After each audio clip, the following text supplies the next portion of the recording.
Welcome to Built to Last, the podcast where entrepreneurs share real stories about the triumphs and challenges of building enduring success. Hosted by Colby Jardine and Levi Lawrence. All right, welcome back to another episode of the Built to Last podcast, where I'm really excited. I have so many things I want to chat about. Pierre's going to introduce himself. Nobody needs to read a bio that long. I'll let him pick what he wants to say or not. People redefine themselves. Maybe it'll be a new bio I've never heard.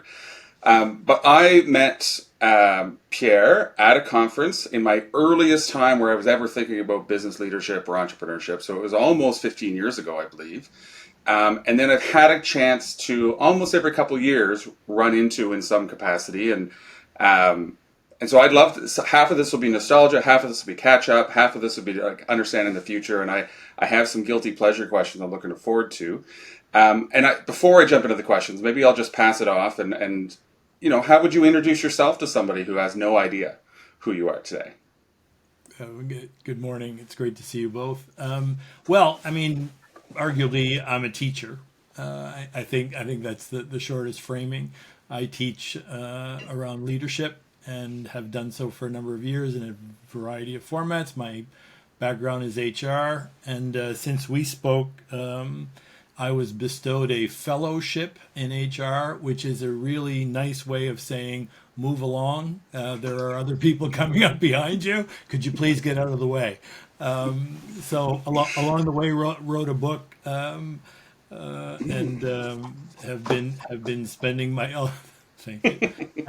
most of my time helping folks become better leaders and managers, and hopefully helping create better workplaces and more productive and profitable environments. And one of the fun things about this conversation is similar but very different to us is that our business isn't helping other businesses.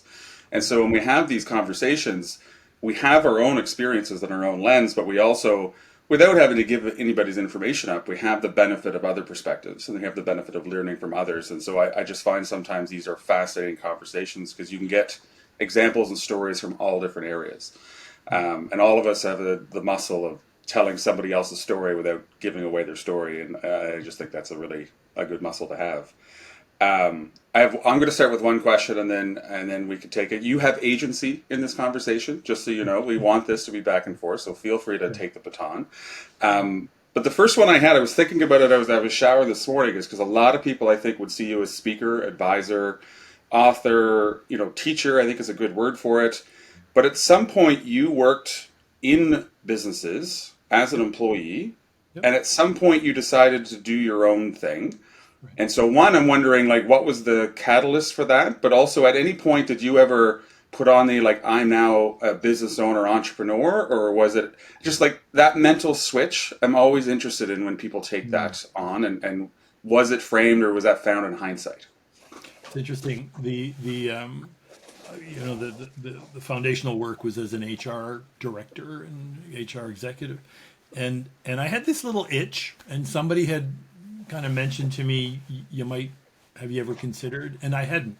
Quite frankly, entrepreneurship, being out on my own, I suspected I would work for other people for the rest of my life, and I was 15 years in at that juncture, and Mark Surratt, who owned Robertson Surratt, a human capital firm, which later became Knightsbridge. In the HR field, very successful business guy, talked to me about having a stake in his business as a managing partner. And that was kind of the first door that opened, that had me thinking about doing this in a different way. Did that for a decade. And I think the old adage goes, you get tired of making money for other people. And just thought, and by then was getting quite cantankerous and difficult generally. Thought it might have been time at that juncture. And quite frankly, I didn't think of myself as an entrepreneur in any way. I was just going to be an independent, right? I was going to be, we don't use the language freelancer, but just, I was going to be a consultant. I was going to hang up my shingle as a consultant, became a certified consultant, did that for a while. And then as I started to surround myself with people contractually and otherwise, kind of started to realize that I'm in this, and other people's work depends on my bringing work in and continued in that world. And then of course you get hooked, right? And as I started hanging around with people like you and others who are entrepreneurs and are in business, and then started to realize as well that I'd always had hooks into that world, just didn't really realize it over time. My clients in those stages were all small and medium-sized enterprises in my early goings, so was rubbing elbows with that cohort, and have never looked back. I mean, and now at this point, when they give you a fellowship, it means you're not, you're going to move on. And I ain't going back to anything, and I would never go back to being an employee. But the sheer joy of being able to craft my own way and devise my own path became integral to the work that I was doing. When you were saying the words, it's like I had the bug, or I was getting the hook, and I was like, you're becoming less and less employable. It's probably at the same time. So, Yeah, I often say that about myself. Is like I wouldn't. I'm very unemployable at this stage of my life. Yeah, I suspect I was quite unemployable while still being employed, which may have precipitated things. Yeah. yeah, which is kind of funny because you help people be better employers. So it's the self-awareness which helps. Do you have anything, Colby? I tend to I worry sometimes when I jump in here. It's like, all right, I got to create space. No, it's all good. Like I don't know Pierre as well as you do. I've only chatted once, and I have lots of questions. Like I guess in regards to the work that you're doing, how have you seen things change over the past 15, 20 years for employers? Yeah, I think the biggest piece.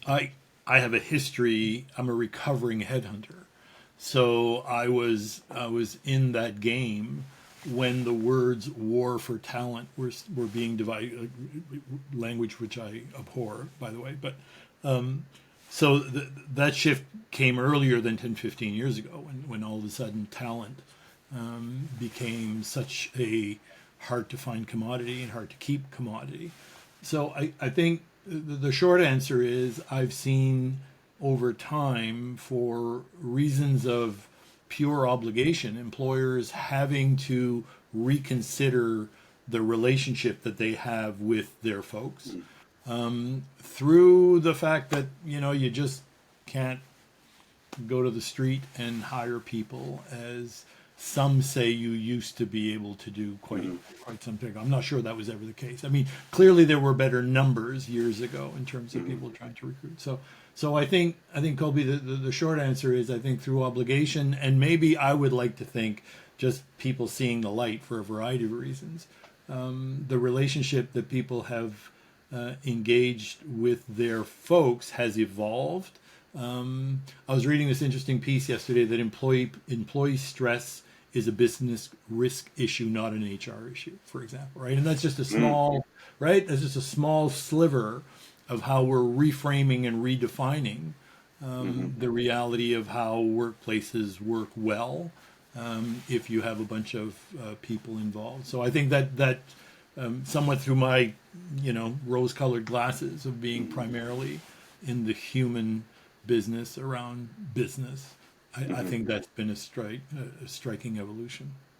And you mentioned the kind of talent war hunt or whatever it might be. It with like the do you mostly work in Canada, or do you work outside of Canada as well? Yes, for the most part, yes. No, like I was reading what's his name? Peter Zion, the economist. The book is called "The End of the World as We Know It," and he talks a fair amount about like Japan and Canada and the population issue, and in my mind, I would assume that problem has become more complex, and there's still, I don't know if it'd be a war for talent. Maybe we could choose different words, but it feels like that would still be happening today with like the population, and then with the mass immigration stuff that's happening in Canada and has happened in Canada, there's also like the talent for the jobs that we're looking to fill. Like what's yeah, I'd love to hear your thoughts on that situation. Yeah, there's, when I'm working with business people in groups, the question typically is, what is on the people side of your enterprise? What is the most looming challenge, and what are you most concerned about? And it's critically, it's filling key roles in a way that allows entrepreneurs and business people to sleep at night. So not just warm bodies, right? Right. I don't think that's going away. And for all the, did the pandemic just kind of exacerbate all that because of all the things that happened and the collision of that and what demographers had been and economists had been talking about for a generation around, right, the baby boom and all that kind of stuff.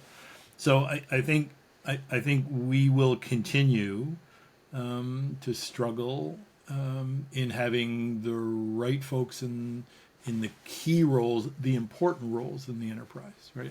I see, and whether it's through immigration, whether it's through the joy of AI or what have you, I'm hearing less about, I have scores of vacancies, oh my goodness, what will I do? I am hearing more, I am struggling with this key role or 2 or 3 or 4 in my enterprise.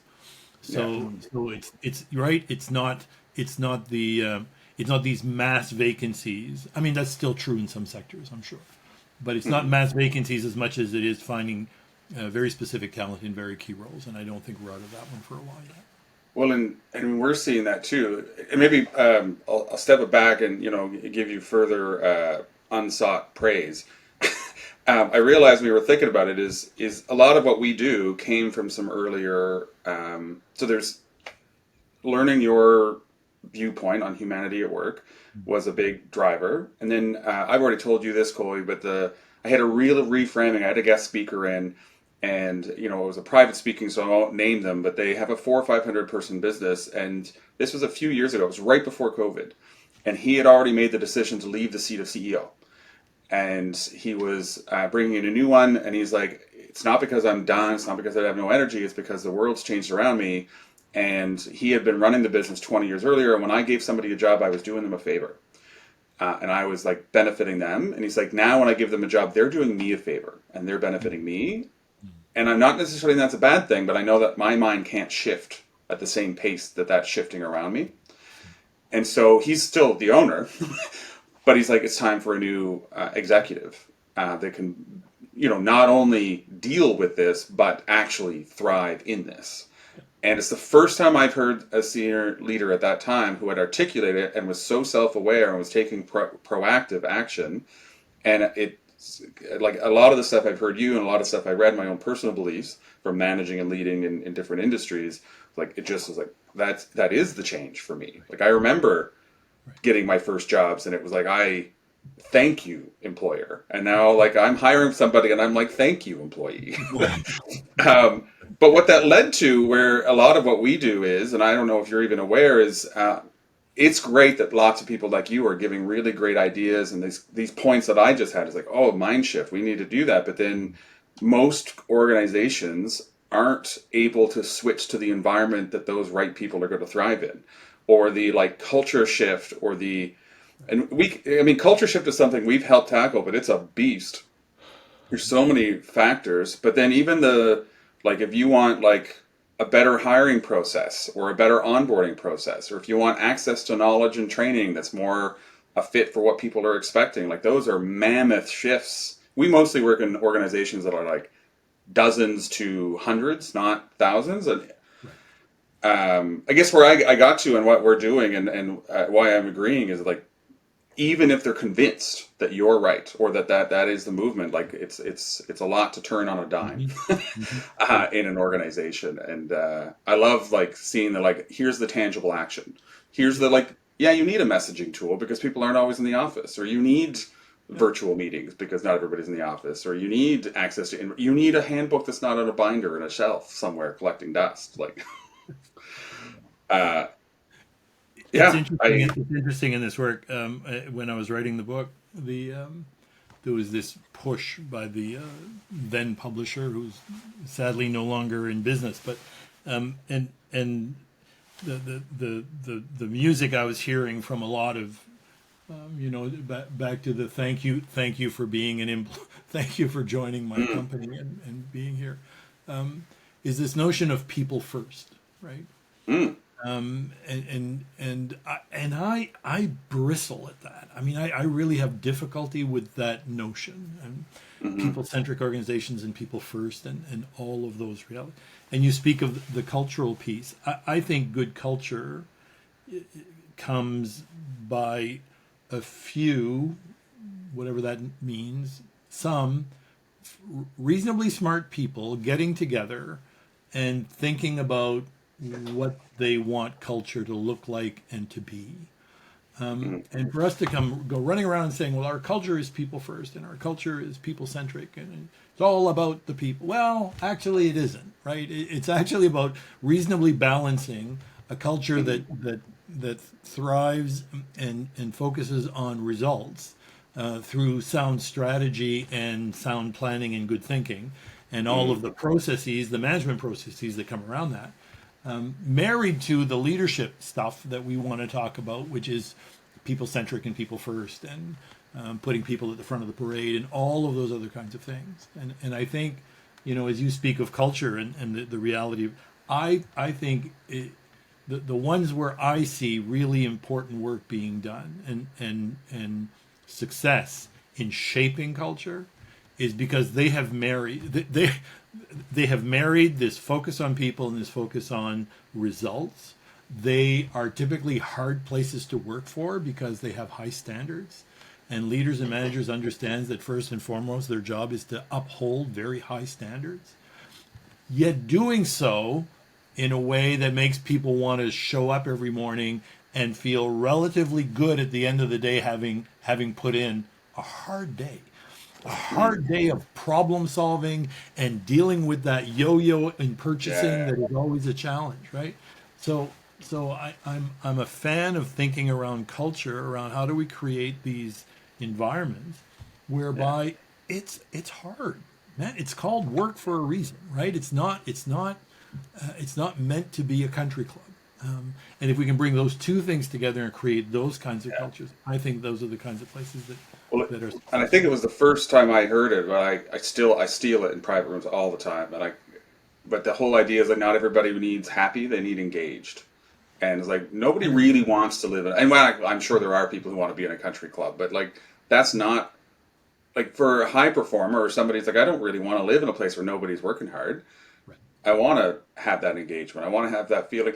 I've said this, and this is no comment on our company now, Colby, but I've never, ever felt the satisfaction of leaving a shift or a day of work with the level of like satisfaction. It's when I finished, I was a professional line cook and bartender, and leaving a shift that like other humans I don't think would have been able to execute. It was that hard of a day.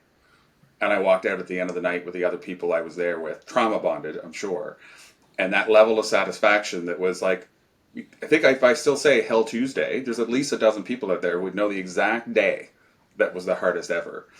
And that resulted in the greatest satisfaction, or the greatest personal satisfaction. I mean, you wouldn't want that all the time either, though. Yeah. I had a first kind of bad business experience that I've shared on this podcast before, and I won't bore people with the story again, but I remember thinking to myself, do I trust people again and potentially get run over again, or do I think of the handful of people that I'd go to war with for the rest of my life and enjoy it and assume that there's more, and choosing that adventure of like, having a bit of a better radar for a good fit, because you spend so much time with these people. It's pretty important that you're doing hard things, and being able to go through hard things together as a team is also interesting. And and actually that made me think of something like, how often because this is a very obvious statement. There's what people say and want their culture to be, but then there's what people feel in a culture. Can you talk a little bit about fear in a culture, and how you may have dealt with those delicate situations where somebody's saying something, I've got this really great culture, but yet they're terrified. Like they might not even know that the staff are terrified to make decisions, or whatever it might be. We see it often, and Yep. we've been in that situation. And yeah, I just would love to know what you think, because like how do you tackle that issue? Because there's obviously a deep emotional attachment to the way that people do things, and And if we what can they have that in actionable steps, that would be great. yeah. I just love to know, like, maybe a couple uh, sans names, but like a couple examples of maybe. Have you seen that in your work? I mean, that's probably a yes, but I was doing a thing. The company shall remain nameless, but I was with the top of the house and a fair number of them, a fairly sizable enterprise, and there was a snowstorm, and for whatever reason compelled me, I drove through the damn thing and got myself to the location safe and sound. A third of the people arrived quite late because they couldn't get there. So I was speaking to 2/3 of the group. And, fellas, I've been doing this for a while, and I know what gets a laugh. I know what works, right? As I'm working with the group. And man, I was doing my best stuff, and nothing, it wasn't happening. And it was largely around culture. It was largely around leading and managing in such a way so that, to restate what I said a while ago, people feel good at the end of the day for having contributed, and whilst it is difficult, they derive a fair amount of satisfaction from that. At any rate, the thing ends, and there's polite applause, and then everybody leaves. And two of the senior leaders come to the stage and say, "Look, we're really sorry, Pierre. Typically because of the storm, we weren't able to do the raw session that usually happens before you would have showed up. And people, they were stiff, and they weren't with it." And I said, "Okay, well, that's fine. Hopefully there was some messaging that made some sense, and I knew I was going to come back and work some more with them." Anyway, so that senior leader leaves, and the second senior leader, I don't know what the decorum is on your podcast for language, but I'll keep it clean. The second senior leader says, "That's bullshit. Everybody in this room is scared to laugh. They're afraid to speak up. They're afraid to offer any kind of an idea that might be perceived as not in keeping with what the owners and the founders have in mind." Successful enterprise, doing well in the marketplace, but admittedly had come up against a culture where fear was predominant, where people didn't feel safe. They certainly were concerned about being humiliated and embarrassed on a daily basis. And as a result of that, and the person who had called bullshit on the first one was essentially hired to change that. And I was going to be part of that exercise. So there was a rethinking of what does it mean for people. It wasn't about engagement anymore. This was purely a safety play. And whether people, clarity was important. People having abject understanding their work had impact was important. Understanding that their work was meaningful. All of the right things that we would do around engagement were still relevant. But at the top of the list, people didn't feel safe. I mean, and these are senior folks. These are not, but it permeated the entire organization. Having spent a bit of time with them, not much, but then watch them, they started break. First of all, they quite frankly asked that some people no longer lead. They made some tough decisions at the top of the house and said, "You know what, we can't fire you because you're an owner, but you're paying us to give you the straight goods. The straight goods is that we aren't getting the best out of our people because they're scared. They will not make a suggestion that they feel will not please you. So we don't think you can change. These are some really smart people. We don't think you can necessarily change. It's who you are. So you need to let us run the enterprise. So back to your story a while ago, Levi, of having the self-awareness of that CEO to say, this ain't my play anymore. I'm not sure that they fully stepped back, but they did put some pieces in between them and some of their folks in order to, I don't feel this is not about being nice. This is about how you react to when people make mistakes, right? So it's a culture whereby mistakes are an opportunity. It's a learning, all of the stuff. We debrief everything. And they moved to that. They were doing 200 projects a year, and they would debrief 10% of them, only with the ones that went really, really badly. So they shifted that to debriefing all of them and using those opportunities, and essentially moved towards a learning culture. That was the definition for them, was we need to move to a learning culture. Asking questions is how people didn't ask questions before, man. They were scared, right? And now you were on the hook for asking questions, whether you were line people or supervisor. So they moved to a culture of learning in all of the ways. And over time, I understand, a couple of years later, that culture of fear has dissipated quite a bit. Well, that's great to hear success stories. I mean, we see it, but it's just so slow. And if you're still with them, it's hard to track it. It's like watching kids grow. We do, I mean, you'd be familiar with all the concepts, and I'm not certified in any of them, but we do this 2-hour workshop at the beginning of any meaningful change, assessment, strategic planning. We know there's going to need to be multi-stakeholder, serious conversation and some healthy conflict. And we built in, there's some, some personality understanding that people are different. And then there's the 5 dysfunctions. We cover the whole pyramid of 5 dysfunctions. We do the emotional or relationship bank, the back and forth. We do the third alternative. We do emotional intelligence. We pack it all into one narrative over 2 hours. Yep. What has happened though, and I love doing that. It's my favorite thing, because I think we've given that talk, and 50% of the time, the light bulbs are just constant. They're just never heard these things ever. It's great. But then we've suddenly armed everybody with the language to articulate what's going wrong. And twice I've had them just immediately, everything just goes right sideways because the owner was unaware that these were the issues. And when suddenly I say, you have issues because you have trust and you need to have healthy conflict, and then suddenly it's been interesting. But at the end of the time, we're not going to be successful with them long term anyway. So better to find it out sooner, I guess. Yeah. Have you ever had, and I assume the answer is yes, but have you ever had a client, since you've been in control of who you take clients, that you've had to leave? That you've chosen to leave, not just finished? That I have chosen to leave? Yeah. Yeah. Yes. They're not a fit or not going to be successful. Yes. So I wasn't yet a fellow, but as you're approaching fellowship, I've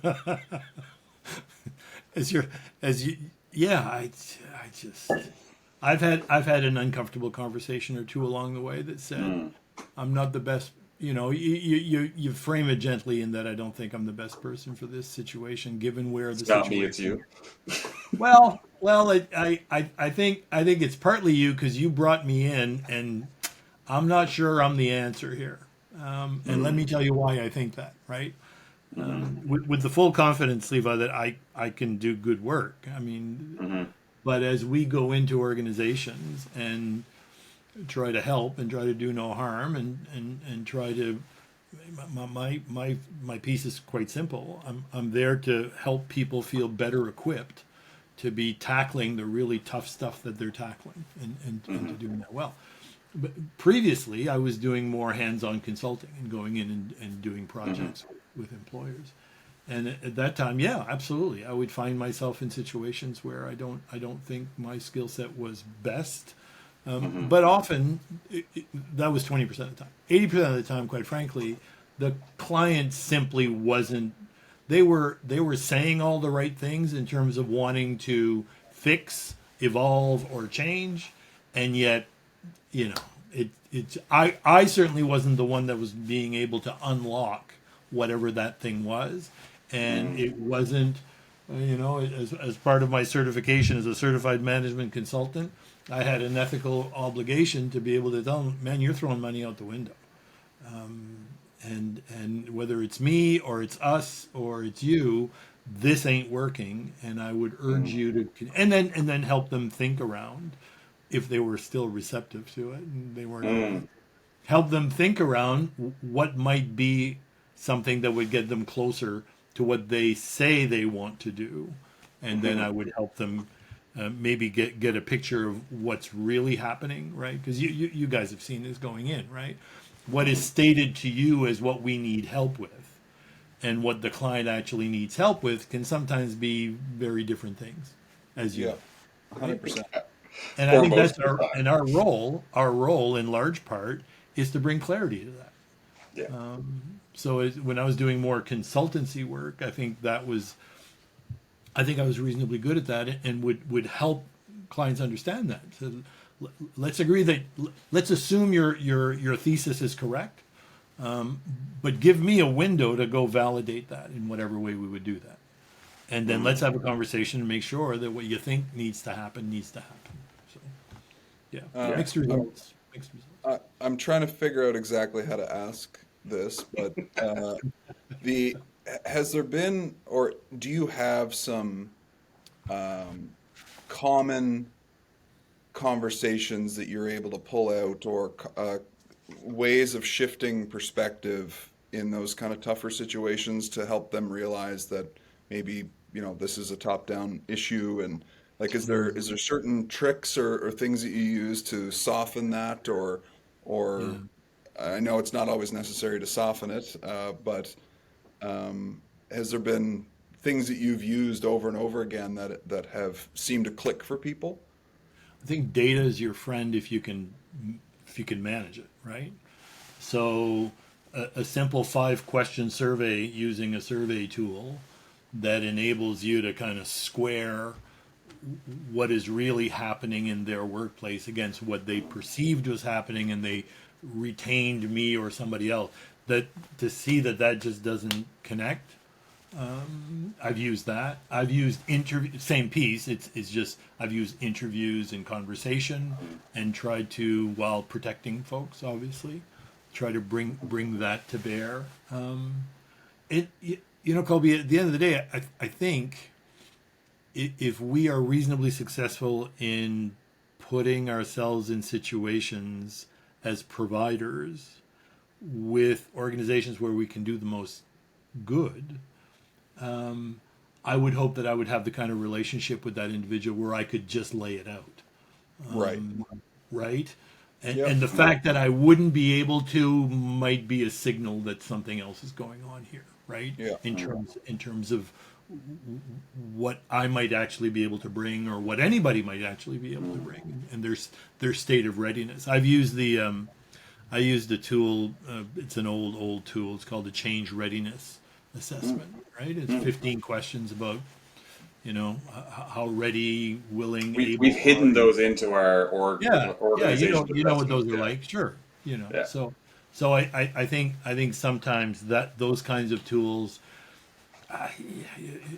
You've been in situations like I have where, quite frankly, the tools don't matter, the data didn't matter, the interviews didn't matter. It's the conversation that you can have with the owner or the CEO or the senior folks. In other cases, you need to be armed with some of that if you're going to hope, right? So yeah, I think it's a variety, and it's very dependent on the relationship. Sorry, Levi, I've got so many questions. Sorry, I'm going to shift us a little bit after this one. That's fine. Do you I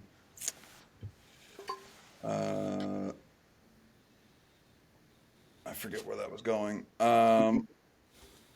Take it away, Levi.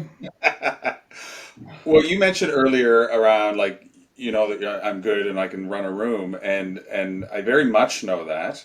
I actually I like your principles. I like your content. I've stolen some of it, and it comes out in my own work, I'm sure. But people ask recommendations, and when I've recommended you as a speaker, it is probably 80% you're able to manage a room and facilitate, and 20% the content. Like, I feel like I could give you content, and you will be a superior facilitator. And I've told you this before, but the last few times I've gone and heard you speak are typically because I brought a group or brought you into a group I was affiliated with, and I'm no longer taking notes in your content. I'm taking notes on your delivery.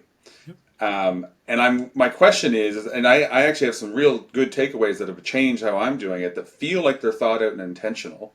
At what point did you, is this innate? It's totally could be innate, but at what point did you like look at the business of facilitation, the way that you keep people's attention and people engagement and the entertainment slash seriousness and the stories? Like, it feels very thought out and intentional. Yes. But you can tell me it's not. Well, I think both things can be true, right? So Yeah. Do I bring a certain a certain talent around that? I think the objective answer would be yes, right? I was the MC in grade 9. Okay. So, right? Yeah. So there's a through line. That said, there did come a juncture where, like most things that I want to do, I needed to kind of get some schooling or learn from the masters of the sector. So in my case, that was the Canadian Association of Professional Speakers. I attended a bunch of their conferences. They had a certification process which certifies you as one of a handful of people around the world at a high level as a professional speaker. I saw it. I didn't care about the certification, but I cared very much about the coaching I would receive, the conversations I would be having with very seasoned presenters, and the presenters I would watch and then have to put myself on a stage in small rooms of 8 and large rooms of 800. And try to apply those skills and then get evaluated on how that works. So that was all very deliberate. So where were you in your journey when you took that step? I had been consulting for a while and was increasingly wanting to shed the consultancy work because I was okay as a consultant, fairly good, but not great. But on a platform, in a training setting, small or large room, is where people would call. Those are the calls I'd get back.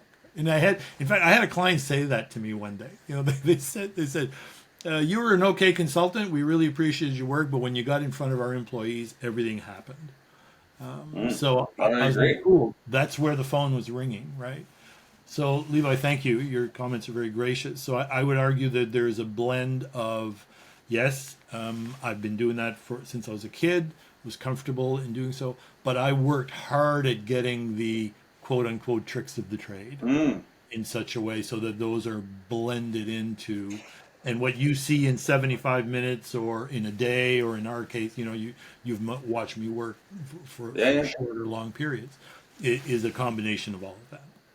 So this actually translates to some of the stuff we're talking about internally is around, because this is kind of, I get on stage, we facilitate in rooms on a semi-regular basis, enjoy it. And we have a professional development budget internally, and we're trying to decide how to spend it. Like what type of, I don't need the dollars and cents and pricing, and I'm sure it's changed over time, but I'd love to have like a scope of what that looks like. Is that equivalent to going to do an MBA in time and effort and dollars, or is it? Yeah, there was... I think for 3 years I went to a semi-annual, is that twice a year? Yeah, twice a year I would go to those conferences where you're surrounded by the finest speakers in the land. So the next one's in Halifax, as a matter of fact, in December. And there's a variety of workshops. I sat with an author from the Dallas Morning News and he taught me every Disney movie, how the arc of the storytelling works, right? And that anyway. So those series of workshops were helpful. I also read, if there was something written in the world of speaking and then moving that away from speaking to, I had an interest in the facilitation and the education, the adult ed piece of it as well, right? Because you said it a while ago, this is edutainment. You know, what the Yeah. client had said is the consulting work is great, it was good, but your ability to carry it off with our staff is what pushed it over the edge. Yeah.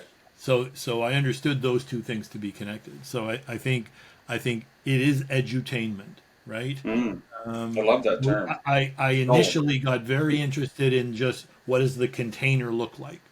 You know, how do you map out a 90-minute, 75-minute, a full day workshop, right? Okay, cool.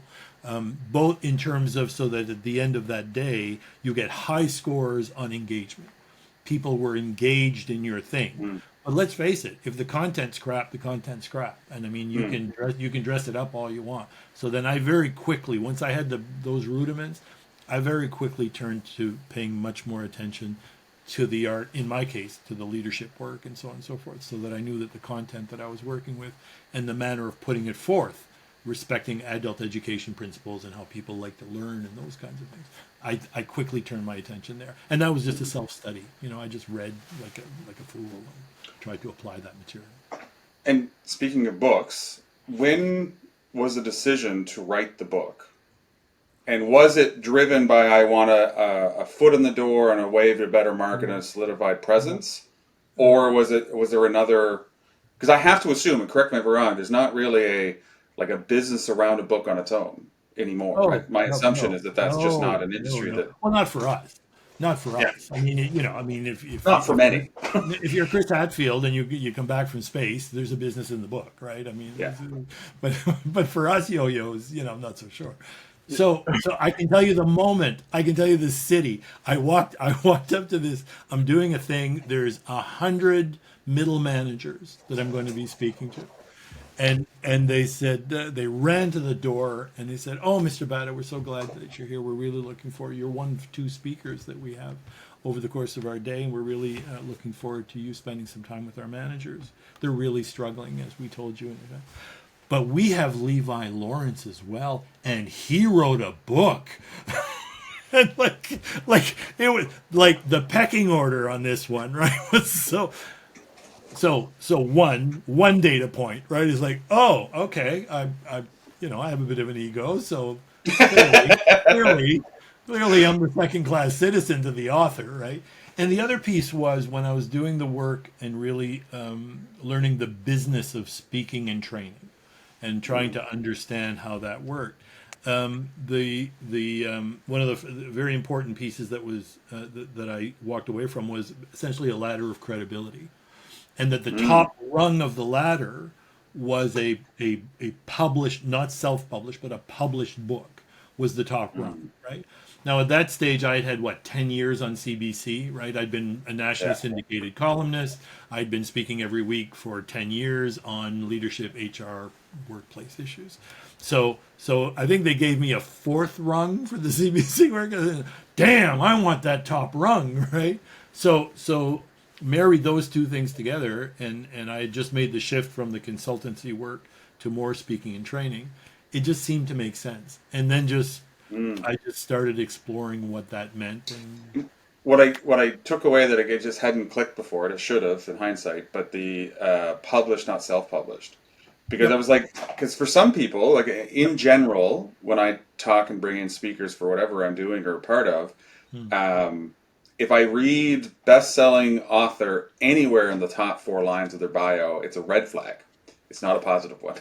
Right. But I think it's because of the ease of self-publishing and the ease of doing this. Was there a moat to get into the public? What's that look like to? Yeah, I mean it's brutal, and I'm proud to tell you I am not a best-selling. I think I might have in Canada. That's not a high bar, right? So maybe I just exhausted. I can think of a dozen people in Atlantic, Canada, who push themselves as some list in Amazon somewhere. Sure. Yeah. And I did too. I think for a day I was, in the yellow books, if your book cover is yellow, I think I was number 1. It is bright yellow. Right. But what ended up happening is I met this wonderful individual who had been 35 years with Wiley Publishing had been and specialized in people like us, who were not authors per se, but wanted to one, put out a message that they felt strongly about and put it into the world. But secondly, clearly was an aid to their efforts around credibility and around building their business, right? So no bones about that. And when I crossed paths with him, everything changed. What became very clear is getting a publishing deal, brutally difficult. But you and I can go and we can hire the services of a publisher on a fee for basis, right? So Chris Hadfield doesn't have to pay his fact checker. I paid for mine, right? Chris Hadfield didn't pay for his graphic design, so he's paid on royalties.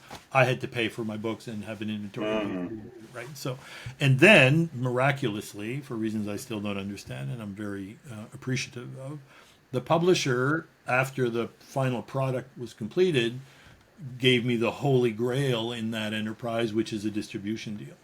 So they had not been willing to do this on an advance in royalties. I paid for my book dearly, dearly, right? But at the end of the process, they said, we'll do distribution, right? Now, distribution in our world, it's lovely, but quite frankly, again, that was never the purpose. That was never the point. Yeah. Is it a thrill to walk into Chapters and see your book on the shelf? Sure. Does it really make a difference in the end in wanting to have an impact and to affect workplaces in the way that I wanted to? I don't think it made a damn bit of difference, right? And then the award, right? I won an international award for the book in a certain category. The publisher was smart enough to say this has a chance. They entered it on my behalf, and we won the award. So not best-selling, but award-winning, I guess is the piece. So I have since then coached, dozens of people in our sphere who have been curious, and my answer is always the same: is find an editor who knows the business of books. If the thing is, if you shop it to a couple or three Canadian publishers, you never know. But if not, and it's probably not, be prepared to consider the probably 2 times the cost, 3 times the cost of doing it through a publishing house, right? It's called hybrid publishing. Because these houses, they are publishers, but they will also take on authors like me who will pay for the services, right? Consider that, and only after you've considered that, consider self-publication, right? And even there's ways around self-publication to do that in a way that doesn't look self-published, that you're selling them out of the trunk of your car, right? There's a way of doing that. Yeah, hearing you talk, I think that this podcast is our baby step into the same realm of our goal isn't to monetize or grow this as a traditional podcast business would be, or influencers, but to we're rung 11, not 4. CPC 4. We're but it's just that we show up and people can understand who we are and a little bit more under the hood before they engage with us. Yeah, fascinating. I wish there was more business in books. Just as a small tangential aside, I'm an avid reader. I have been since I was 6, and the fact that I couldn't write a fiction book with a reasonable expectation of making an income. Right.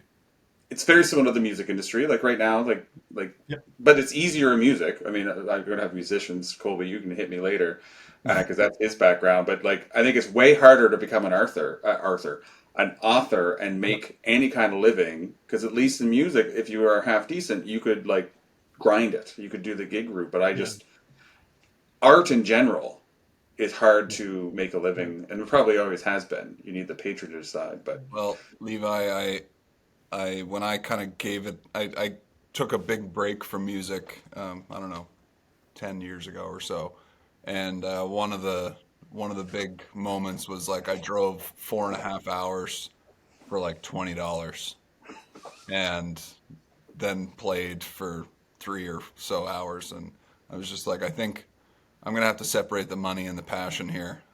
I'm going to do this for fun. I'm not going to ask for money. I want to make sure that I want to do this because, it's you got to sell merch, you got to sell vinyl, you got to do all the things. Yeah. And now I got to sit through all the AI music and authoring. So it's going to be Colby, we figured out, I figured out with two co-conspirators that doing corporate gigs where you're the background music and there's 300 people having a drink and they're not listening to you, as a jazz guy. That was, I was able to say that I'm a working musician, and And you're not wrong. Those corporate gigs, I'm telling you, you know it. You know it. oh yeah, yeah. You play jazz music? Yeah, yeah. I'm a double bass player. Yeah. Oh really? Yeah, yeah, yeah, Wow. yeah, yeah. So I think we're in year 22 of our trio, and I've got a couple of other projects. And yeah, That yeah, doesn't surprise me at yeah, all. yeah. Okay, so what type of jazz are you guys doing? Pretty straight. When we're doing those gigs, it's pretty straight ahead stuff, right? So it's pretty accessible Yeah. and kind of stuff. I've got another project with a guitar player, and it's just he and I, and we don't want to play with a drummer, and we love our drummers, but we just don't want to. We want quiet spaces where we can do. Colby's the drummer. Hey, brother, I'm a drummer too, man. I've got two kits, but we just want to be in spaces where we're quite used to not being able to hear ourselves because there's 300 people, right? Yeah. And we need a drummer, and we love it, and so on and so forth. But the reality is that we are now just guitar and bass in these quiet settings, private functions in restaurants, and Nice. yeah, yeah, yeah. It's good. Nice. Very nice. I'll stop myself from going down that rabbit hole. Well, it's just funny, like the business of art on its own without having that corporate influence is a rough go. Like those passion projects. Yeah. Yeah, I think there was like a big maturity shift and a lot of it came from my fiance, where like, their family, they're grinders, they're doctors. There's two doctors and then a naval architect, and she's a vet, and I was just, when I met her, I was just like, I'm going to play music for the rest of my life, and then it just kind of rubbed off on me that I needed to get my stuff straightened out, and then so I took a break, and now I'm coming back to music, and I'm enjoying it so much more. Whole different experience, right? Whole Yeah. different. Yeah. Yeah, you're a Good bit on, more self-sustained, not so yeah. desperate, and you're just out there to have Good fun. on you. It's good. Good on you. People understand this less, but my hope is to a point of financial independence that I can own and operate a restaurant that is effectively a hobby. Oh, look at you. That is the goal. I was like, because people ask me often, "Are you going to open another business in the food space?" And it's like, yeah, as soon as I can do so and lose money happily every month. Yeah, That is the minute I'm going to go do that, and yeah, I'm super excited about that retirement plan. yeah. I have my work as a musician has given me such an appreciation for the food and food service industry. I just, Wow. I was blind, like so many of us are, to what happens in those spaces. Levi and I now have a whole different appreciation for that world. Hats off to you. Hats off to That's you. why. Small, just thing that you might appreciate. When I went to New York by myself 2 years ago, and went to go to some gigs and stuff, and I went to Small's Jazz Bar in New York, like the OG one, and I was front row. My foot was almost touching the double bass, and I just in awe with what they were able to do. Incredible, Yeah, incredible. yeah. Some of them are mutants. You know that, right? Oh yes, They are not of this world. yeah. No, they are not of this world. They are No, not. no. I'll I send you a still, video. I still, I've been, I have a teacher, right? I've had a teacher for all my life in the music, and he will find himself to say, and in this setting, it's in an orchestral. I study with a wonderful orchestral bass player because I play in an orchestra as well, and he'll say something like, well, you can't do that. And then he'll catch himself, actually, no, there probably is a bass player somewhere who can actually do that thing that is physically impossible with the human hand. But somebody's figured Yeah, it out. Some of these yeah. people are just incredible. Have you checked out Ulysses Owens Jr., No, his don't know. music? I'll send you a link. He's a guy that I'm Thank you. kind of working with on another project, but yeah, Nice. he's incredible. He's incredible. Nice. So I'm going to segue just a little bit here because it That's is fine. closely Good. associated. But when we talk a lot with these people who are, higher performers or, Yep. from the outside perspective have hit a level of success. Yep. But then I hear about the personal interests and time Mm, commitments. mm, And so I would love to know, like when I hear orchestra, bands, many, many years in music, but also some of the personal, professional development. Yep. Right now, I would say that you probably have more luxury of time, I'm guessing. But at some point, you probably had to make a more intentional plan of managing your time or splitting where your focus was, even when maybe cash was tight or there was some risk involved. What are your intentions around how you spend your time? And I'd love to know if you have any like transferable methodologies or advice on that. I think I don't profess to be very. I did all the stuff that we all did when we actually believed that time could be managed, and we tried to harness energy, priorities, and time. And I'm a disciple of David Allen's work and all of that kind of stuff. I didn't profess to be a wizard at all of that, but I was able to juggle. My family was very, very important and was able to be attentive to that. My work required me to be on the road a lot. So windshield time, the upside of that is you're sitting in hotel rooms, and I wasn't keen on being at the bar in the hotel. I was very keen on paying attention to other parts of my life, whether it was reading or music or those kinds of things. So I think I was, and I'm blessed with good health.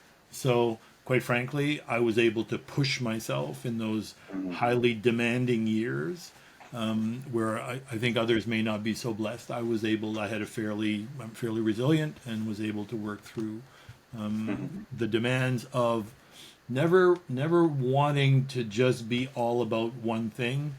Family, music, community. I was always involved in stuff in the community, and did a lot of work. But as I learned from an early boss who used to say to me, I get more shit done than anybody you know, and I'm faster than they are too. Now, I was never that good, but I was reasonably smart and effective in terms of it. You're right. I'm now at a very interesting crossroads.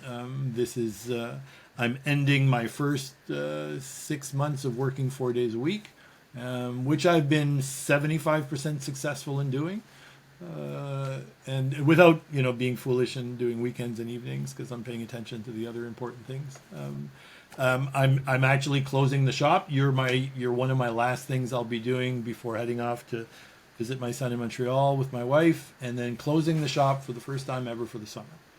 Wow. Good for you. And then yesterday, I actually in the calendar went Mondays I don't work, Fridays I don't work, and I'm trying to see. And I sent a note this morning at 5:30 or something as I was working away, starting my day, to a bunch of clients and saying, here are the dates that are available in the fall, slim pickings. I didn't say it that way, of course, but so yeah. So I've hit the stage, Levi, where I'm able to be increasingly selective in the work that I take on. So two questions. One leads to the other. Because my father-in-law went through this as a professional photographer, and when he started, needing to wanting to cut back, he didn't start that till he was 72, and then, but it was like he pretty much stopped, except for there were certain things that would come to him that were not work. He got paid for them, Right. but they were a delight. For him, it was if it was university hockey games, he would do that anywhere in the North America, and stock car racing. They could pay him to be a photographer, and he used it as a vehicle to go do the things he enjoyed. So my first question, is there anything that is an opportunity or a type of your work that you're like I'll never give that up? Yeah. But also, what does retirement or rewirement look like? Like what do you picture a done time or just a continually changing time? So the first question is what happened last week. I've had 3 weeks of 3 gigs each week in, I think, 7 or 8 cities. So, if I'm closing the shop for the first summer of my life, a fellow wants to kind of take care of business before doing that. So, and some of them, the first thing in answer to your question, I brought a colleague to every single one of them that I could. And she is younger and not as where I am in her career. Not a fellow yet. And would say, not a fellow yet, and would say that she is learning every moment that, the craft. She's a PhD. She doesn't need anything on that side, but the craft of working that, right. So I do very little on my own if I can pull it off, and that means taking a hit financially to do it. I don't care, right? Because I don't charge any differently if it's one of us or two of us. Then I take the hit, and so that's the first thing. The second thing is I found myself, I was on my own in this. I was sitting with 18 middle managers last week. And I would have paid them to be in that room for that day. The talent, the enthusiasm, the thirst for learning, and the actual, some would say delusion, that at that stage in their careers, these are young front and middle managers in the private, public, and not-for-profit sector, and they all thought they could save the world. Every single one of them, and I didn't want to break their hearts and tell them anything otherwise, because they're right. They can go back to their shops and change that world, right? In terms of how they lead and manage, and how that work then ripples out into the community in terms of the work that they do. So if I can find my way into those rooms and working with those kinds of folks who have that kind of enthusiasm for making things better in their shops and then ultimately in their communities, I will pay people to do that work. That's my stock car. That's my stock car. Amazing. And I'm blessed to be in a profession where I can taper down, and I can write very selectively, just literally whittle it down to a day or so a week. And I suspect that I will have some friends who may invite me along on some stuff to have the old guy at the back of the room and kind of give them a hand. So I'll keep doing that for a few years. You mentioned something that kind of sprung a new idea in my head. For young people kind of starting into the professional world and choosing the path that they go down, what changes have you seen, and what would be your suggestions for maybe how young people should be approaching their choices and kind of that first work experience? And I'd love to hear your thoughts on that, because there's I think with young people, whether they're 19 or 22, like what they see online versus, like there was a huge push. If you go into a middle school right now and ask what kids want to be, they want to be a YouTuber, or a TikToker or whatever. And that must be that's the first time that's ever happened. So, to the 19-year-old, 18-year-old, or just young person in general, like, what have you been seeing, and kind of what are your suggestions for certain fields to go into? So I'll answer the question, but I think kids in those, right? Colby, when you were there, didn't you want to be a rock and roll star? 100%. Of course you did, right? So, I mean, we've always had these kind of fame and glory, so is it great that kids are looking at YouTubers? And sure, great. Fame and fortune and notoriety, and didn't we all want to be rock and rollers and all that kind of stuff? So I think that's fine. To the 19-year-olds, I was in my years with, I did a decade as the managing partner with the Robertson Surrett Group, Human Capital. I did 80% of my time. I was a career transition guy. So if you lost your job, you were a CEO. I came with your package. You're a VP or a CEO, and my job was to help you reinvent yourself. So I did 10 years. 80% was that work. 20% was as a headhunter. So I've had the pleasure of accompanying people as they move through reinvention, sometimes not reinvention, just kind of relocation and transition. And as a result of that, ended up working a lot with university students and kids that we did that work. And I would still cringe. I think it's the third time I've cringed. I cringe and say, "Oh, find your passion." No, don't do that. Don't do that. Figure out what you're good at. And there's a variety of ways of doing that, both data informed and just very intuitively, to figure out what you're good at. Some of those things polyrhythms may get you to your professional career and they may not. But there are some things you're good at that probably translates into something that is worth exploring professionally, and how that might parlay itself into something else. It's hard. It's really hard, right? At that stage of life. But I think it's about figuring out where your gifts are, what you're good at, and then just being open to the world in such a way so that you're saying yes more often than no, to validate the things you're good at. I'll give you an example really close to home. There's a young man who became an engineer for reasons we're really still not sure, but he chose to become an engineer. He was really good with computers. The world was becoming software engineers. He said, too many of those, I'll become a hardware engineer, because this all started when I was 9 in building a computer. And the hardware engineering has led that young New Brunswick engineer to being in the potato business of all things, right, with McCain. So you don't know how these things connect to other things, but he was building computers when he was 9. And so that led him to a field of study that has him hanging around with agrologists and economists at the World Potato Expo. Not sexy. Well, he thinks it is. And he's right. It is very sexy. Figure out your gifts, say yes to lots of things, put your things to the test, and if you don't like it, you may not be good at it, and you may want to just kind of veer away from it. If you like it and you tend to be good at it, it's worth exploring and then doing the hard yards of figuring out how that connects to other things.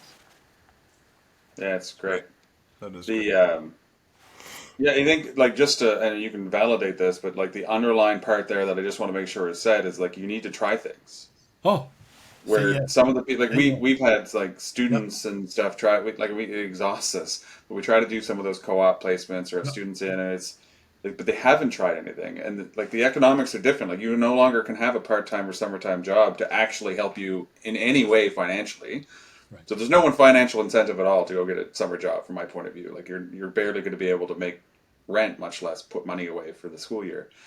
But still, like the value, like I gravitate towards the people who at least went and did the dishwashing or the food service or the retail because then at least you'll know if you like communicating to people.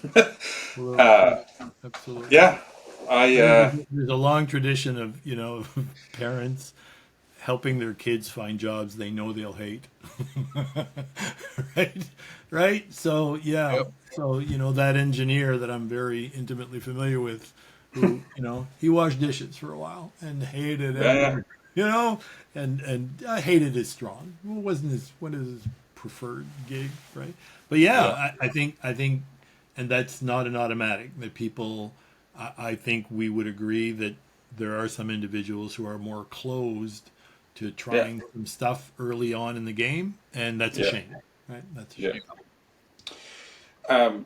Similar vein, but probably I'm looking at it more from an employer's perspective than an employee's perspective. But I'd love you to get out your crystal ball, because the way we talk to people we work with is often is like the world's changing around you, and you should be focusing on the things you need to do every day.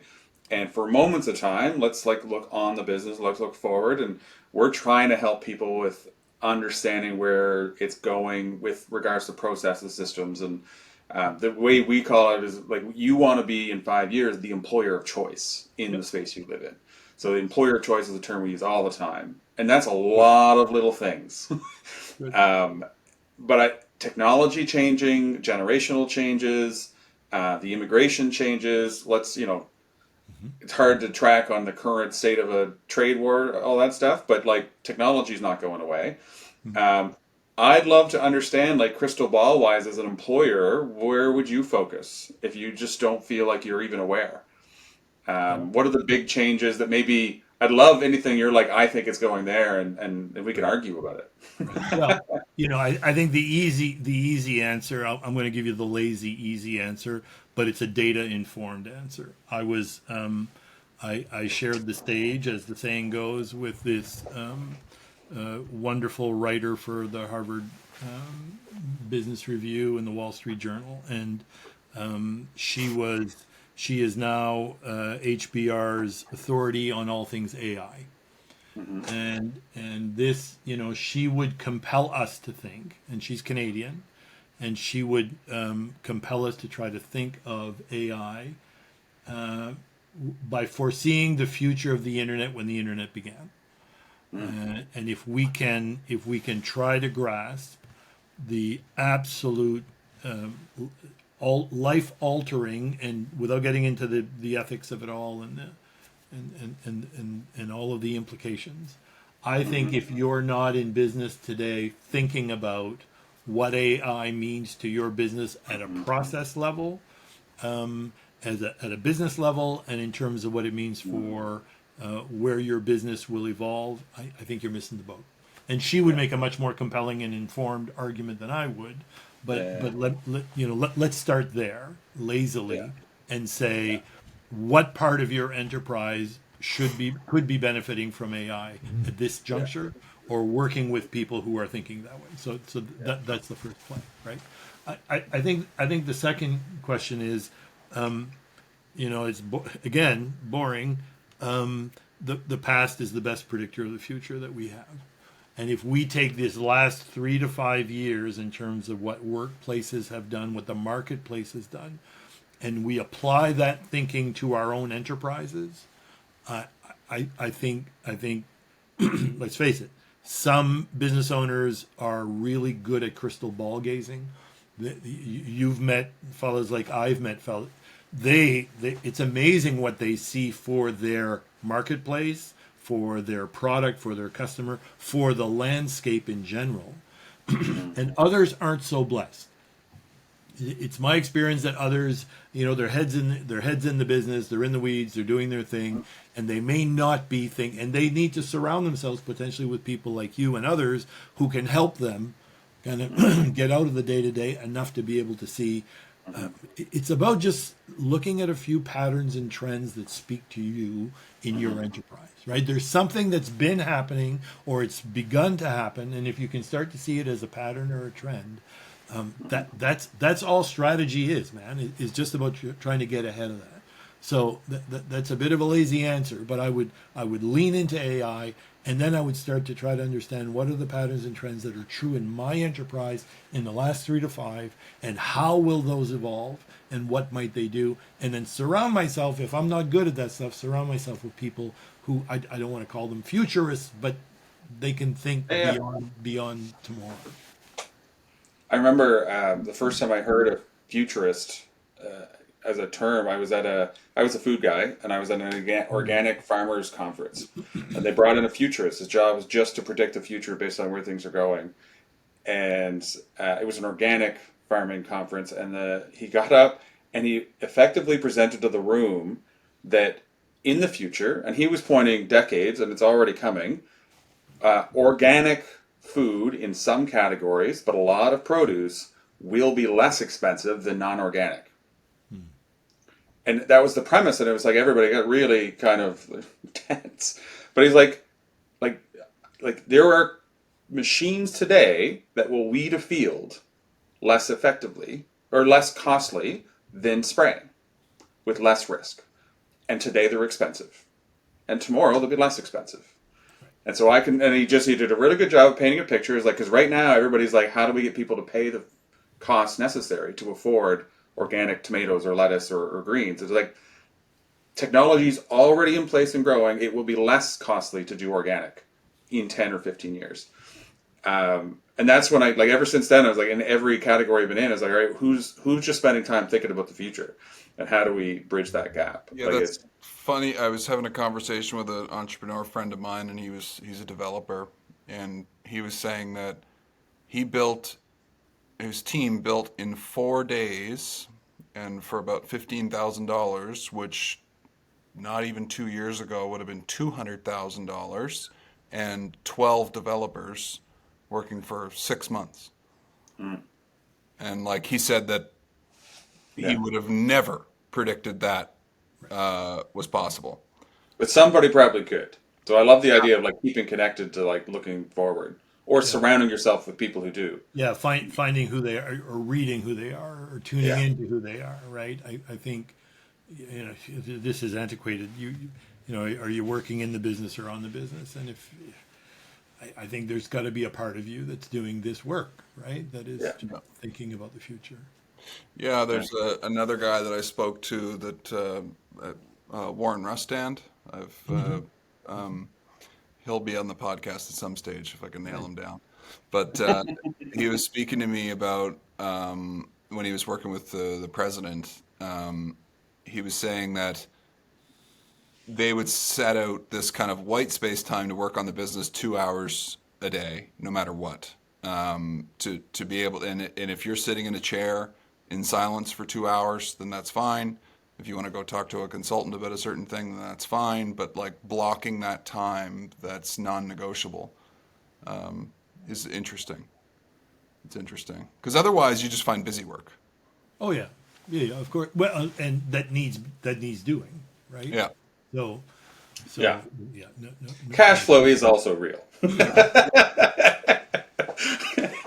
Yeah.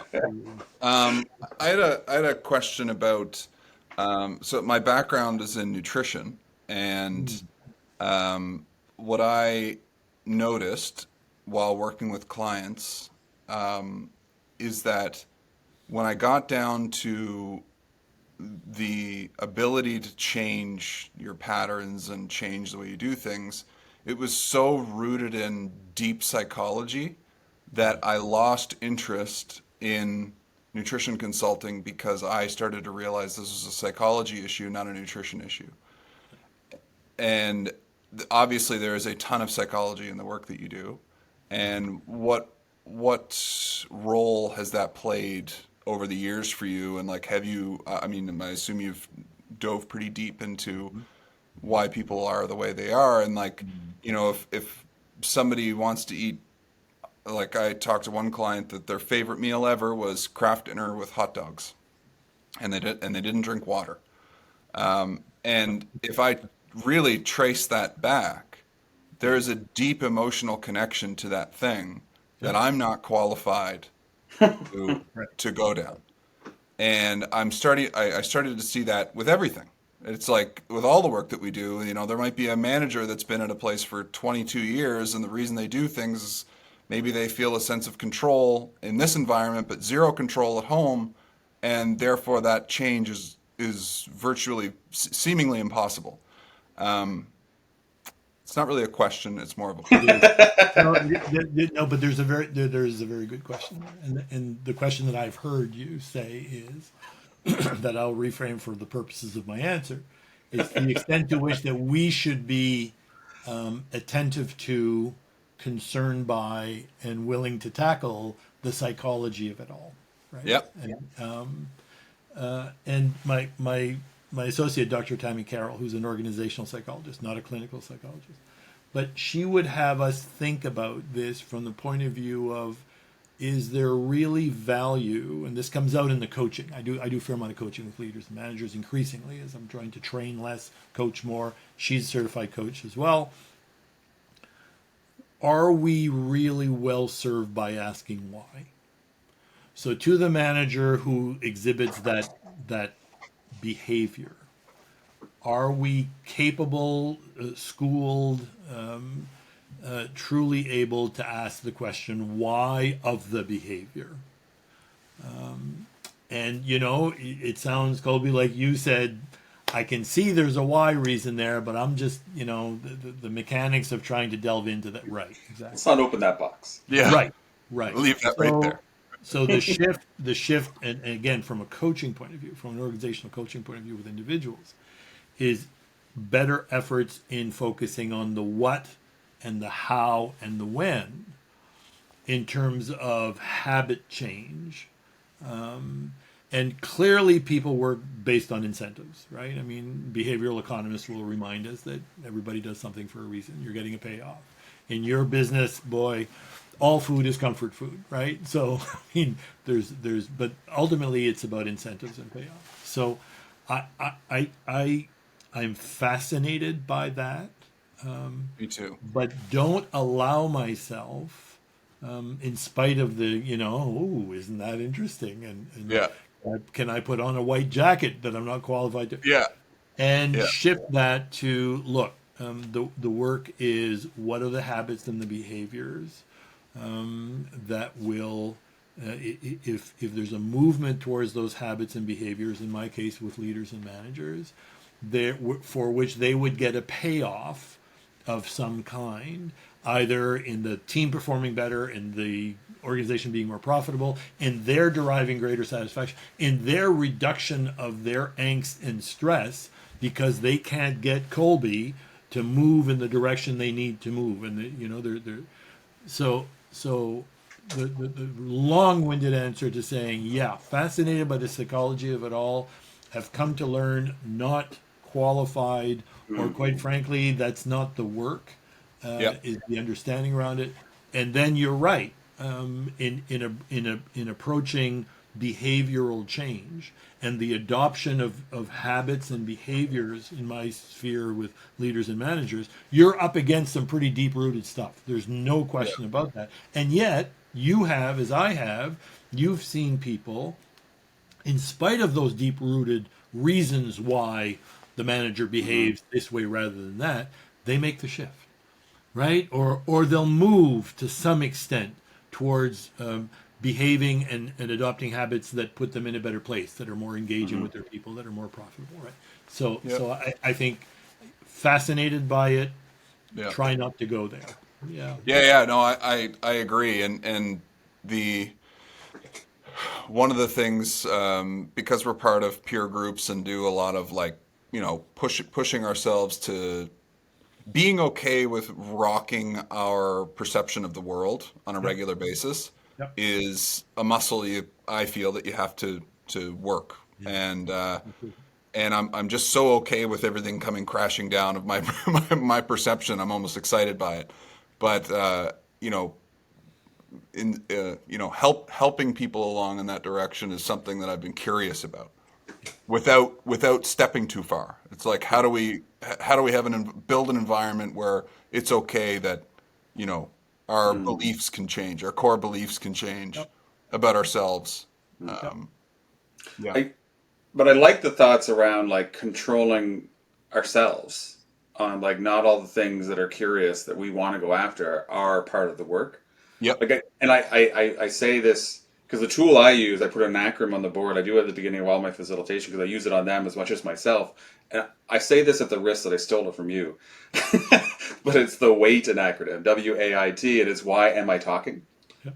And I have it in writing all the time now. It's on the whiteboard in the room, or it's on a piece of paper here, and it's like, okay, why am I asking this question, or why am I answering this thing? Because I'll kill silence all day long. I'm game to just keep an energy going, but it's like, why am I talking? Why am I talking? And I think that's where I was getting, is like, yeah, not all things are worth going down if it's not. It can't just serve me. That's not helpful. And just the last podcast we shot with Justinas, he's the president of our my EO chapter, and he was saying that like his best advice around this is the continuation of working on yourself, Of course. and focusing on that, like how can I be better in this environment, and if just keep Yeah. building that up. And I think that's great. I'm just more curious if there's light ways of approaching Control thyself. yeah. Yes. Pierre, is there anything you are curious about or want to ask us, or positioned slightly differently? Is there anything that you wish we had asked you? Well, I am fascinated by the nature of the work, and I am always curious. I mean, it's kind of a continuation of what we just said. Is you're bringing about some important change with your clients, and I'm curious what the resistance is that you face. You know, recognizing that they have asked you to be there, and yet I'm assuming you're going to tell me that you face some resistance. I'd be curious to hear what that's like, and what has worked at chipping away or overcoming the resistance. Yeah, I mean, there's a bunch of answers to that. I think that there's like we almost always work with the senior, the owner, the founder, the top, in our company, and but that's not true. I mean, we work some government and nonprofit and NGO. Um, I think for us, is the resistance and the culture and the personalities at the top is common. I think we've kind of covered some of that and like talked through. But in the organization, I think the biggest thing I'm coming up against now is people not understanding that there's not quick fixes. They're like, I'll adopt AI or I'll put in this new process or I'll fix our processes or because I often like to like we do consulting only because we kind of get to figure out what you should do and which we need to know like what your goals are and what your constraint, all that stuff. But really where I think we flourish is we help them do the homework. Um, I stopped being a pure consultant. We started this company, eventually merged with Ironhouse, because I just saw people getting reports and recommendations they loved, but didn't have the competency or capacity to actually implement. And so helping people do the homework is where I get our joy. But doing the homework, and we just had a project, we were a year with them, and like all the stuff was engagement and deliverable was they liked it and it was great and they felt some change happening, but the actual business results, and it's like, these are systemic, large cultural and business changes. Like the immediate reduction of time or the show up on the balance sheet change, like short-term results would be a very different tactic for some of the changes we're seeing. Even like we're doing a government project. I won't even mention the government, but we're doing like workflow mapping and process improvement and like because it's siloed and it's a siloed mindset and it's very much fiefdoms between departments and it's not angry. There's no aggression there. It's just so default. And it's like, and we've just finished our second project of a sizable size, and they haven't actually got a direct improvement yet, except for more clarity, which I think is an improvement. But when you go 3 levels of executive up, like I can't point to money saved, I can't point to change of roles, but we'll get there. But it's a lot of these things are not soon. And then on the AI piece, a lot of people are like, I want to AI my business, and we can do some immediate things like give people personal assistant type support and improve the productivity of the average person, but meaningful AI operationalized in process, I don't know, 90% of the time we've been brought in or we're doing an assessment or even a sales conversation, we're like, oh, we have to start with how you store your information. Like we're going to be a whole project of putting in a CRM or organizing or tagging or like we spent 3 months with one organization instilling naming conventions. Right. Because all meaningful use in their space of AI is going to need that framework. And those investments of those central sources of truth and managed information are projects that are going to cost with zero improvement. And often they actually make all of your processes longer to do because you're now asking people to add that little bit of, you can automate a lot, but it might actually make you less effective for the longer term benefit of improvement. And I don't see that story being told online, and so or anybody. So they come to us, and we kind of have to deliver the like marathon, not sprint. Do you understand? Like, do we need short term goals to keep people motivated? And let's have that conversation. So, and that in itself would cause resistance because it's not as sexy as saying, let's install AI tomorrow over the next 6 weeks. And like, it's just, it makes, and until they start to feel like how we're working with people, that it is a tougher beginning.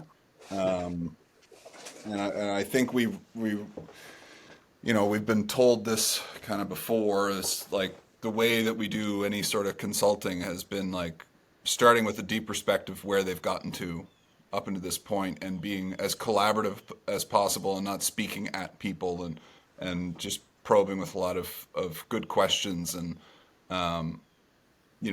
they're the expert in their business and we fully believe that and we're just there to guide and help execute. On the whiteboard I have wait, and I have Levi is never going to be the expert in your business. And thirdly, life's not fair. And the number of times I get to point back at those things. Yeah. Wisdom. I'm curious. You say you work primarily at the top of the house. Is it safe to assume that there are some clients with whom you work that whilst the top of the house is where you work, it is lower down in the organization. Don't mean to get hierarchical, but you know what I mean.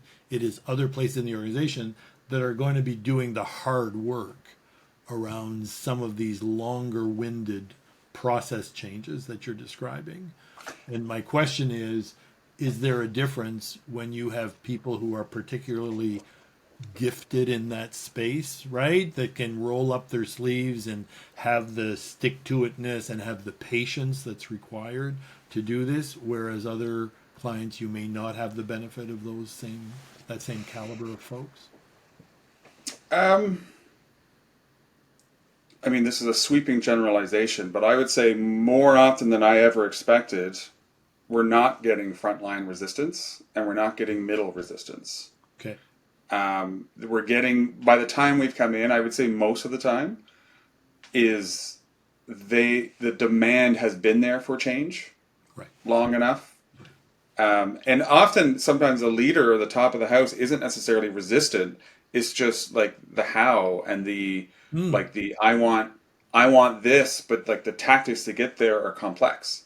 Right. And so there's a lot of the confusion, and so the slowness of like stakeholder engagements and meaningful interviews and process mapping, and the amount of times we've visualized workflows through an organization, and like hours and hours and hours of interviews, and then in group, and then they see the visualization, and we pretty much start again because they've never actually visualized how it goes through organizations and like through roles, through people, through systems. And it's like, is this, because like this has all kinds of like, let's just change this, but we're 2 months getting into that point.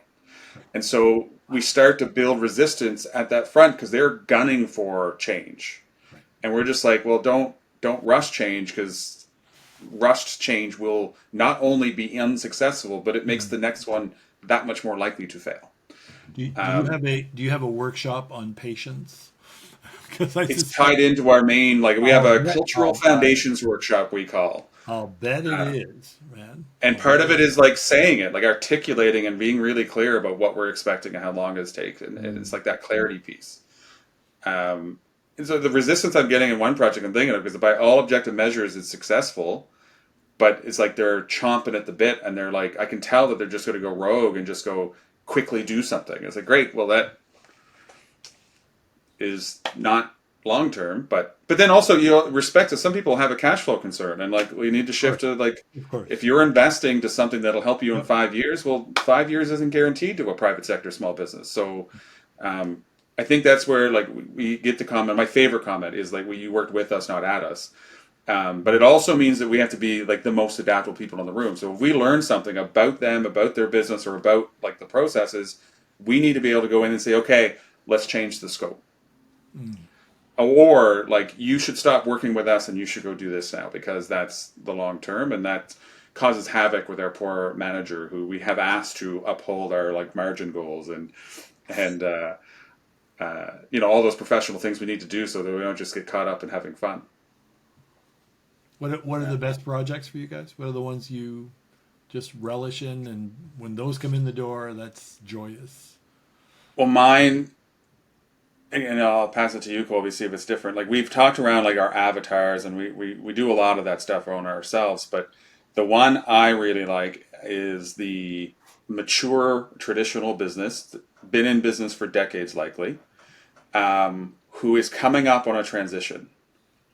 And they're going to sell, or they're going to pass to another generation, or employees are going to take lead, and it's not ready. And often we look at it as like the reality is that business is more likely to close and just nothing fill the void than successfully transition.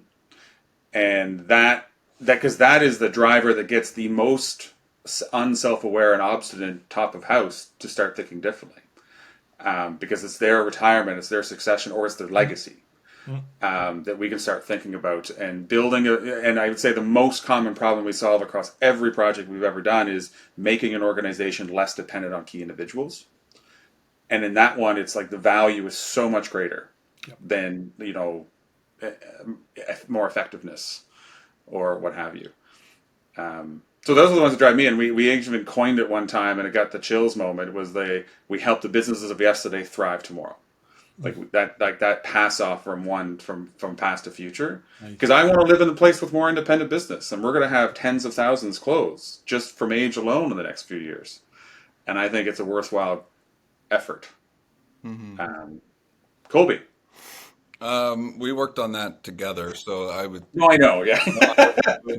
I would say the same. And then also, like when we first started, we were like a small marketing and content firm when we first started, and we still get those contracts because we have those relationships. And for me, uh, because I struggled in school with like ADD and all that kind of stuff, and I just wanted to play music and be social and all that stuff. We're pretty deeply involved in the Department of Education, and the fact that I can have a hand in any sort of impact in that regard and see the change and be a part of it, doing, whatever it is, communication work, facilitation, being at those, like I would have never predicted in a million years that I would be asked to go to those rooms, and that's pretty special for me personally. Yeah. Yeah. Great work. It's great Yeah, work. it's fun. Our big thing now is that because we're pretty complex and broad. Like you'll notice, we didn't mention an industry, we didn't No, mention a region, we no, didn't mention no. it. So focus on focus is kind of our effort this year on the Yep. strategic front, because we get referral work and we're excited by all this different things. And the same problem in a manufacturing company at the size, under 200 employees, the same problem we're solving with the same software and best practices is the same thing in a First Nations community, in a government, in a retailer. Like it's really pretty apples to apples when you get under the hood for the most part. Mm, And I went through the EO Accelerator program for just under 2 years, and after I went through that, we it was the Scaling Up book, Vern Harnish, Scaling Up. It's like a EOS or metronomics, all yep. that kind of stuff. And after I went through that, like it really hammered home that everybody's got the same problems. And then I started to get less fixated on industry specific work. Right. And at first, it was a big confidence issue of like, I don't know anything about this. I can't contribute, and Yep. it's just not true. So yeah, that's kind of exciting, but also confusing when it comes to like how we push out, when we're getting out of the region and trying to have people understand our business. It does feel a little bit too broad, but we're hoping that through doing good work and good Mm, relationships, that will, mm, you know, mm. everything takes forever. So patience. Back to our other topic. Back We'll to be a basics. 20-year overnight success. Yeah, Yeah, exactly. yeah. I'm just curious because it's the conversation. How much of your work are you in person, and how much of your work are you working remotely? Our goal, and I think we're pretty close, is 80-20, 80 virtual, 20 in person. Okay. We will, by default, plan to do at least the beginning and end in person. Right. And only if it's the culture will embrace virtual, meaningful conversation, will we Right. not force ourselves into the room. Right. But for a lot, we know that we won't be successful if we don't get in a room with them. But if we go in the beginning, we can really do a good job of, because our whole team's virtual. We have people in Ontario, Halifax, New Brunswick, and we've built that culture intentionally. And I think we're probably doing a better job of that than anybody I know. But we can't push results into an organization that hasn't adopted that. And we do the on-site training. We build their hand guides. We build and we go into the room. And I'm a big believer in the outside change. So I want, like, even our top of house, they're sitting with the people, and they're not pushing change. I'm pushing change, and that's really hard to do unless you're in a room. That's probably some psychological stuff that is Oh, just in the setting. But we're working with more and more organizations that they don't actually get in a room themselves, and so that changes the game as well. right. How do you know what are the early signs that this will be a group that will work well virtually, in spite of what they said or didn't say? Oh, I would say we probably know during the sales engagements, Oh, is that like right? just what Or the is that discovery early? calls look Okay. like, Yeah. and if not, it comes up and it's specifically talked about in our kickoff, which has a few more typically team Yep. members, but Yep. like the way that they communicate, the way that they're familiar with the tool. We use all the tools, so we'll go into whatever one they're most familiar with, and like if they're not like using reactions and changing their name and like they have to have almost an advanced level understanding, Okay. um, Yeah. and then but we also plan, like we'll tell them, it's like we know that we are going to come on site, um, and then they opt out. We don't opt into it; they opt out of it. Right. It's nice. It's also nice to feel a business or an organization or whatever. Like when you 100%. go in, it's totally 100%. different. Like Yep. you might have a perception after 10 meetings of meeting online, and you go there and it's a completely different group of people. Yeah. Yeah, we would rarely start a project on site. Like we do an initial like Mm. discovery, and because that way we just don't waste any time. We know Mm. who to talk to and what to see, and Yeah. um, we don't want to waste any. Because usually, if we're working with the top of the house, everybody's time is scarce, Right. and so we don't want to be the running through a checklist. Yeah. Yeah, Yeah. Yeah. time is a I'm currency for hearing. I'm sure. hearing that a lot. I need to start this in person, and then we can Yeah. move from there. Right. With maybe very little in person, but there needs to be some initial work done. Well, it depends on what we're doing. Like it's like these are not like pricing aside, these are not small engagements. Like You're right. we're talking about systemic things. Like Yep. we do website projects. Like some of the because we've got the team and tools, and it's a big part of all companies these days. Is we build smarter websites as one of our service sets, and I feel pretty confident we can run that website, that project, without necessarily the on purpose Right. on in a person, unless it's part of a much larger, broader. Like we're working with one company, and like they need a website, but they also want that to include like sales process and CRM and booking tools, and it's like, oh, then we need to like start from scratch. The Yeah. website's just a tiny capstone piece. Yeah. Yeah. So I feel like I've covered all the selfish questions I have. I Thank you. really enjoyed the conversation. I think I mentioned at the beginning, like I met you 21 Inc. I think it Yes. was Yes. In Nova Scotia. in No. like Yeah. 2013. St. John in Nova Scotia. Yeah. Yeah. Yeah. I remember that. Yeah, and then and I had to leave early, and so did you, and so we got an extended period of time on a boat. That's right, and ever since then, it's just been fun to find the different You're here. cross paths, and this is another one. And they've always had a chance, or most often they've had a chance. Like there's been, some work talk, but there's been time for some more meaningful catch up, and I just think that's kind of fun. I have no idea what the next time is though, so it'll be fun to figure that out. Any closing thoughts, Colby? No, I mean this if anything, like I want to figure out a way to see you more now, I'd love to get you into to He's speak off for the summer. to I'd love to get you in to speak with some of the EO groups that I work with, and Mm. Yeah. I think that would be a lot of fun. And yeah, is your book? I'm about to drive 8 hours.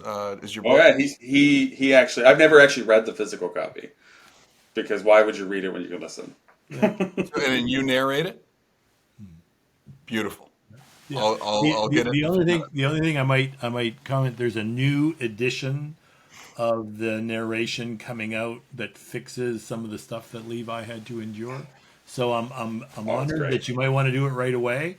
Okay. But there's been a He's bit of a got cleanup. 7 or 8 hours of driving in the next 2 days. So Yeah.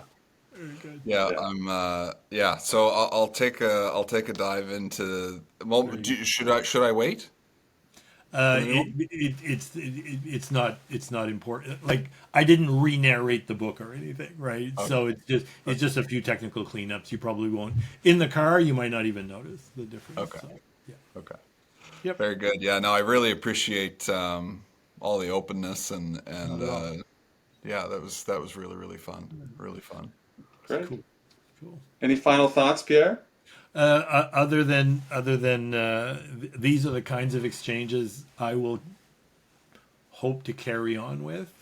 Absolutely. Right, and it's amazing when you get to this juncture when you you kind of have to separate, you know. Do I want to hang out with these people? Do I want to do this kind of work? Do I want to talk to these folks again?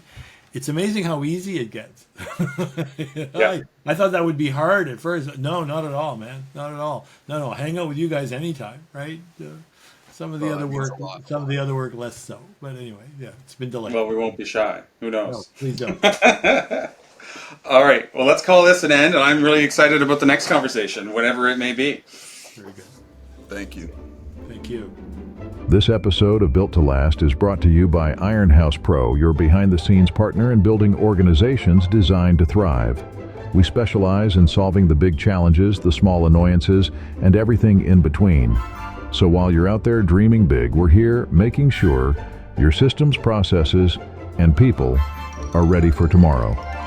Ironhouse Pro, driven to create lasting organizations. Learn more at ironhousepro.com.